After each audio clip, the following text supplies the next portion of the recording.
আসসালামু আলাইকুম, কেমন আছেন? তাজা খবরে মিমি আজকে আপনাদের সামনে। আমার চ্যানেলটার নাম হচ্ছে মিমি করিম। আগে ছিল মিমির রান্নাঘর, সেটা এখন চেঞ্জ করে দিয়েছি কারণ এই চ্যানেলে আমি আর নতুন করে কোনো চ্যানেল বানাতে চাই না। এই চ্যানেলে আমি আপনাদেরকে কিছু শিক্ষামূলক ভিডিও উপহার দিব, কিছু বক্তব্যমূলক ভিডিও উপহার দিব, কিছু রান্নার ভিডিও উপহার দিব। আমি যদি কোথায় কোথায় ঘুরতে টুরতে যাই সেই ভিডিওগুলো আপনাদেরকে উপহার দিব। আপনাদের অবসর সময়ে ভিডিওগুলো দেখবেন এবং আপনারা আমাকে সাপোর্ট দিবেন, কমেন্ট করবেন, ভালো বললাম মন্দ বললাম সেটাও জানাবেন। তো আজকে যে বিষয়টি আমি বলবো সেটা আপনারা হেডিংয়ে অলরেডি দেখে গেছেন। আওয়ামী লীগ কি আর ক্ষমতায় আসতে পারবে না? আপনাদের কি মনে হয়? আপনারা দেখেন, আওয়ামী লীগ কিন্তু অনেক বছর পরে ক্ষমতায় এসেছে। আওয়ামী লীগ মুক্তিযুদ্ধের সাথে সপক্ষের শক্তি এবং মুক্তিযুদ্ধের একটি সংগঠন আওয়ামী লীগ, এবং এই আওয়ামী লীগকে এখন বিভিন্ন জায়গা থেকে বিভিন্ন মহল থেকে দাবি জানানো হচ্ছে আওয়ামী লীগকে ব্যান্ড করে দেওয়ার জন্য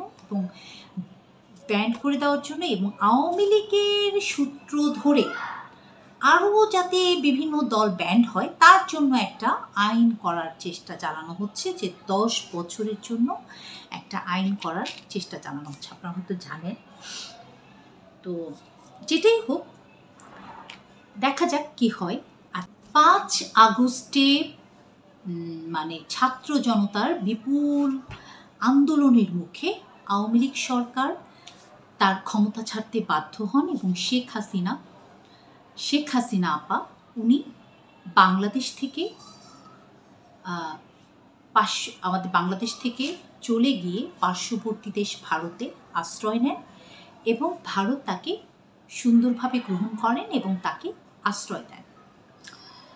গেল এই 5 আগস্টের পর থেকে আওয়ামী লীগের আওয়ামী লীগ এবং আওয়ামী লীগের সাথে সম্পৃক্ত যত প্রতিষ্ঠান ছিল এবং আওয়ামী লীগ নেতাদের বাড়িঘর থেকে শুরু করে আওয়ামী লীগ যেখানে যেখানে থেকেছে, যেমন আওয়ামী লীগ তো থেকেছে গণভবনে, আওয়ামী লীগ তো থেকেছে সংসদ ভবনে, সেখানে কি আওয়ামী লীগ ছাড়া আর কেউ থাকেনি কখনো?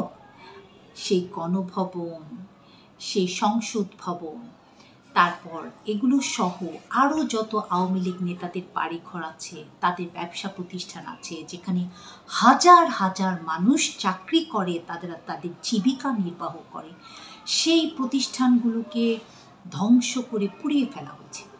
এবং সংসদ ভবনে তো দেখেছেনই আপনারা কি করা হয়েছে সেখানে।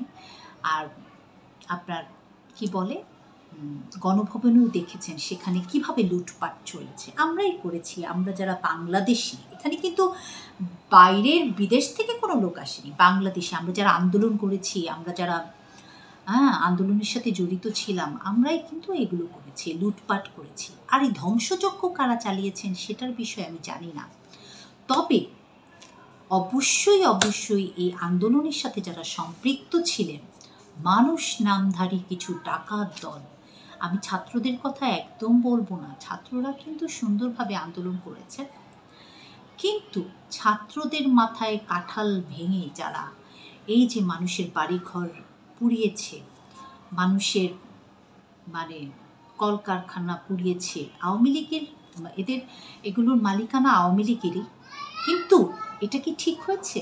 এই যে হাজার হাজার মানুষ এখন বেকার হয়ে গেছে, তাদের বউ বাচ্চা সংসার নিয়ে তারা কি করবে বলেন? এই কাজগুলোকে আপনারা ভালো করেছেন? আর যাদের কলকারখানা পুড়িয়েছেন তাদের কি আসলে অনেক বড় ক্ষতি হয়ে গেছে? তারা কি রাস্তার ভিখারি হয়ে গেছে? হয়নি। এবং আওয়ামী লীগের টপ টু বটম সমস্ত নেতাকর্মী যারা আছেন ম্যাক্সিমামকে ধরে নিয়ে জেলের ভিতরে বন্দি করা হয়েছে।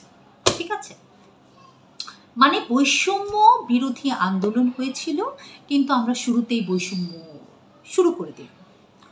তাহলে কি পার্থক্য রইল আমি জানি না, মানে এটা কি বৈষম্য নয়? আচ্ছা, হতে পারে এটা হয়তো আপনাদের ভাষায় বৈষম্য নয়, কিন্তু তবে এই মামলাগুলোতে এমডি হয়নি, মামলা কেউ দিয়েছে এবং এখন তো আইন প্রশাসনের পুলিশও তো ঠিকভাবে জয়েন করেনি, মানে তাদের কর্মক্ষেত্রে যায়নি, পুলিশ মারা হয়েছে এবং পুলিশকে খুব নির্মমভাবে মারা হয়েছে। মানে আল্লাহ যেন এই ধরনের মৃত্যু আমার শত্রুকেও না দেন। মানে যেভাবে দেখেছি আমরা, পুলিশকে ঝুলিয়ে রাখা হয়েছে মেরে। যারা আমাদেরকে সবসময় আমাদেরকে রক্ষা করেছে, আমাদেরকে সাপোর্ট দিয়েছে, তাদেরকে নৃশংসভাবে মরে যেতে হয়েছে। ইভেন দেখেন কিছুদিন আগে একজন আর্মির একজন ছেলেকে হ্যাঁ যেভাবে মারা হলো, এটা আসলে মেনে নেওয়া যায় না। তারা এখন আমাদেরকে কারা রক্ষা করছে? আর্মি তো রক্ষা করছে, বাংলাদেশ সেনাবাহিনী আমাদেরকে সাপোর্ট দিচ্ছে। তাহলে এইটা কিসের লক্ষণ? এগুলো আমরা কি দেখছি? হ্যাঁ, একটা আর্মির পোশাক পরা একটা মানুষকেও ডাকাতরা ভয় পাচ্ছে না, তারা যা ইচ্ছা তাই। এবং সেই ছেলেটাকেও নির্মমভাবে মারা হয়েছে, তাকে গলায় 3টা আঘাত করা হয়েছে, কোপ দেওয়া হয়েছে এবং চোখের ভেতরে ছুরি ঢুকিয়ে দেওয়া হয়েছে। কতটা নির্মম, কতখানি কষ্ট তার হয়েছে, এটা আসলে আমরা প্রত্যেকেই মানুষ, একটুখানি চিমটি দিলেই তো অনেক ব্যথা পাই। মানে কতটা নির্মমতা। আমি তো এদের কঠোর শাস্তি আমি দাবি করছি, যারা এই ছেলেটার খুনের পেছনে যাদের তার জড়িত ছিল, কঠোর শাস্তি দাবি করছি আমি তাদের। সব পুরো দেশে জেলখানাগুলো থেকে আপনার বন্দি বের হয়ে গেছে, অনেক জেলখানা থেকে বন্দিরা মুক্তি পেয়ে গেছে, হ্যাঁ, এবং তারা ওপেন ঘোরাফেরা করছে। আবার দেখেনি যে আমাদের দেশের স্বাধীনতার জন্য যে প্রধান ভূমিকা পালন করেছেন, সে বঙ্গবন্ধু শেখ মুজিবুর রহমানের স্মৃতি জাদুঘর যেটা আমাদের ছিল, যেটা আমরা আর কোনোদিনও পাবো না, সেটাকে পুড়িয়ে তছনছ করে, বঙ্গবন্ধুর যত প্রতিকৃতি ছিল সবগুলো পুড়িয়ে তছনছ করে ফেলা হয়েছে। আমার কি মনে হয় জানেন, এই যে একটি শ্রেণীর মানুষ চেয়েছে যে বাংলাদেশটা ধ্বংস হয়ে যাক, ভিখারি হয়ে যাক এবং তারা ভিক্ষার থালা নিয়ে বসে থাকুক, বাংলাদেশকে একটা পঙ্গু করার পায়তারা করেছে একটি শ্রেণী, যারা এই 5 তারিখের পর থেকে মানুষের বাড়িঘর পুড়িয়েছে, সংখ্যালঘুদের নির্যাতন করেছে, হ্যাঁ, হিন্দুদের উপর টর্চারিং করেছে, হিন্দুদের বাড়িঘর পুড়িয়েছে, হিন্দুদেরকে টর্চারিং করেছে, তারপর সংখ্যালঘুদের নির্যাতন করেছে। তারা বাংলাদেশের উন্নয়ন দেখে জ্বলে পুড়ে যাচ্ছিল। তারা চায়নি যে বাংলাদেশ তো একটা নিরপেক্ষ দেশ হতে চেয়েছিল, যে সকল ধর্মের মানুষ এখানে স্বাধীনতা পাবে, সকল ধর্মের মানুষ এখানে নির্ভয়ে ঘুমাতে পারবে। হ্যাঁ, কারণ আমাদের তো সবারই হাত কাটলে সেই লাল রক্তই বের হবে, তাই না? আমরা সবাই মানুষ, তাই না? তো জানি না কি হবে।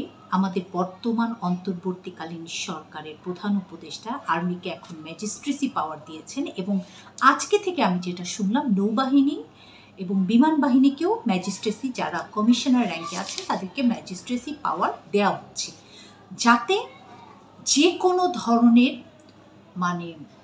ঝামেলা, যে কোনো ধরনের গণ্ডগোল, যাতে তারা সেটাকে তীব্র প্রতিরোধ গড়ে তুলতে পারেন। দেশকে রক্ষা করার জন্য, দেশের মানুষকে রক্ষা করার জন্য সরকার আজকে এই সিদ্ধান্তটা নিয়েছেন, এবং আমি এই সিদ্ধান্তকে সাধুবাদ জানাই। কারণ পুলিশ তো ভয়ে আসছে না এখন পর্যন্ত। আর দেশের যে অবস্থা আপনারা দেখেন, অন্তর্বর্তীকালীন সরকারের আজকে নার্সরা একটা আন্দোলন করছে, তারা তাদের দায়িত্ব বাদ দিয়ে তারা আন্দোলন করছে। প্রতিদিনই কোনো না কোনো সংগঠন, আজকে তারা তার বাড়ি ঘেরাও করেছে, অন্তর্বর্তীকালীন সরকারের প্রধান উপদেষ্টা বাড়ি ঘেরাও করেছে। তো প্রতিদিনই দেখা যাচ্ছে একটা না একটা সহিংসতা হচ্ছে, যেটা সরকার পারছে না ট্যাকেল দিতে। তো আমি সরকারকে সাধুবাদ জানাই যে উনি আজকে যে সিদ্ধান্তটা নিয়েছে, এটাও খুব ভালো সিদ্ধান্ত, যে এখন নৌবাহিনী এবং আপনার বিমান বাহিনী দুজনকে, গ্রুপকে ম্যাজিস্ট্রেসি পাওয়ার দেওয়া হয়েছে। তো আপনারা সবাই জানেন যে আওয়ামী লীগের নেতাদের বিরুদ্ধে হাজার হাজার মামলা দেওয়া হচ্ছে, এবং আওয়ামী লীগ নিষিদ্ধের একটা দাবি উঠেছে বিভিন্ন মহল থেকে। যদিও কোনো দল, বিএনপি বা জামাত ইসলাম, কোনো দলই আওয়ামী লীগ নিষিদ্ধের ব্যাপারে সরাসরি ওইভাবে কোনো ইয়ে দেননি। তবে এদের যারা নেতাকর্মী আছে, বিভিন্ন দলের ছত্রছায়ায় যে নেতাকর্মীরা আছেন, ওনাদের মধ্য থেকে অনেকেই বলেছেন আওয়ামী লীগ নিষিদ্ধের ব্যাপারটি, বা দলের তরফ থেকে এখন পর্যন্ত আওয়ামী লীগ নিষিদ্ধের ব্যাপারে কোনো দাবি আসেনি। তো আপনার সুপ্রিম কোর্টের সিনিয়র আইনজীবী মঞ্জিল মোর্শেদ স্যার একটা কথা বলেছেন, কোনো দল মানে আওয়ামী লীগ কি নিষিদ্ধ হতে পারে, মানে আওয়ামী লীগকে কি নিষিদ্ধ বা কোনো সংগঠনকে কি নিষিদ্ধ, রাজনৈতিক সংগঠন, একটি শক্তিশালী রাজনৈতিক সংগঠন, এটাকে কি নিষিদ্ধ করা যায়?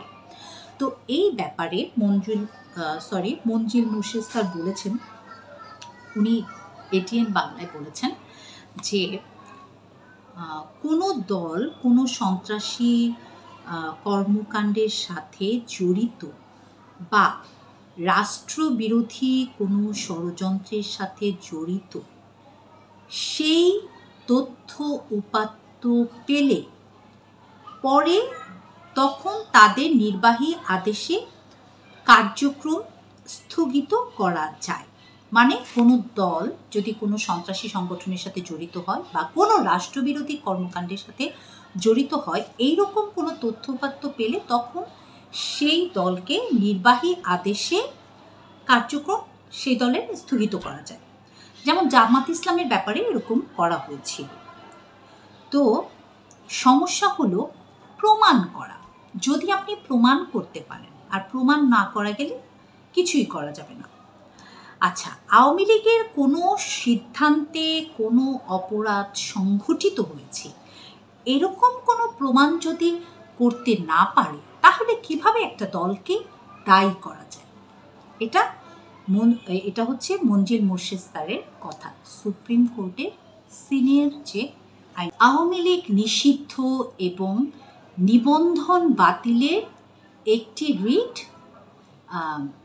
সুপ্রিম কোর্ট খারিজ করে দিয়েছে। একটি রিট সুপ্রিম কোর্ট না, হাইকোর্ট এই রিটটা খারিজ করে দিয়েছে এই সেপ্টেম্বর মাসে। অন্তর্বর্তীকালীন সরকারের আইন উপদেষ্টা আসিফ নজরুল স্যার বলেছেন যে তিনি সম্পূর্ণই বিপক্ষে কোনো রাজনৈতিক দলকে নিষিদ্ধের ব্যাপারে। যদিও মানবতা বিরোধী অপরাধ করলে 10 বছরের জন্য কোনো রাজনৈতিক দলকে নিষিদ্ধ করার আইনের সংশোধনী প্রস্তাব সামনে এনেছে এই আইন মন্ত্রণালয়। এখন মঞ্জিল মোর্শেদ স্যার বলেছেন, আপনি তো 10 বছর এটা মঞ্জিল মোর্শেদ স্যারের কথা, আপনি তো 10 বছর একটি দলকে নিষিদ্ধ করবেন, আপনি তো ক্ষমতায় এসেছেন বৈষম্য বিরোধী আন্দোলন করে, অর্থাৎ কোনো বৈষম্য থাকবে না, তাহলে আপনি দল করতে পারবেন, আমি পারবো না? তাহলে কি এটা বৈষম্য না? তাহলে তাদের প্রিন্সিপালি তাদের সূত্রের সাথে মেলে না।